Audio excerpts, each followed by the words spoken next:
नमस्कार, मी नेहा महाराष्ट्र व्लॉग्समध्ये तुमच्या सर्वांचं मनापासून स्वागत करते। आता श्रावण महिना सुरू झाला आहे। प्रत्येक सणाची लगबग आता सुरू झालेली आहे।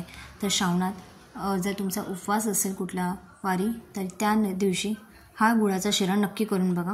तर हो, आज आपण गुळाचा पौष्टिक शिरा असा बनवणार आहोत।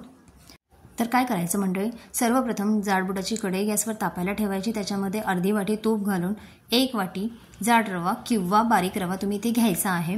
तो चांगला तुपावर परतून घ्यायचा। एका साईडला मी दुधाचं भांडं घेतलं होतं, त्याच्यामध्ये थोडंसं दूध आणि 1 ग्लासभर पाणी घ्यायचं आहे। त्याच्यामध्ये गूळ पावडर किंवा बारीक चिरलेला गूळ आपल्याला ॲड करून हे मिश्रण जे आहे भांड्यातलं ते आपल्याला चांगलं उकळी येईस्तोवर गरम करून घ्यायचं आहे। आणि तो साईड बाय साईड आपण चांगला रवा भाजून घेणार आहोत तुपावर।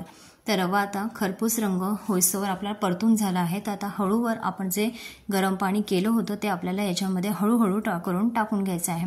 डायरेक्टली सगळं पाणी टाकू नका, का तर रवा हा उडतो। जेव्हा तुम्ही पाणी टाकता तेव्हा त्याचे शिंतोडे हातावर उडण्याचे चान्सेस असतात, म्हणूनच शक्यतो हळूहळूच रवा आपल्याला टाकून घ्यायचा आहे।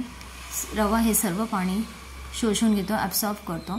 तर आता तुम्हाला जर असं वाटलं की रवा आपला झालेला आहे व्यवस्थितरित्या, तर सर्वात शेवटी मग आपल्याला याच्यामध्ये तुमच्या आवडीप्रमाणे ड्रायफ्रूट्सचा वापर करायचा आहे।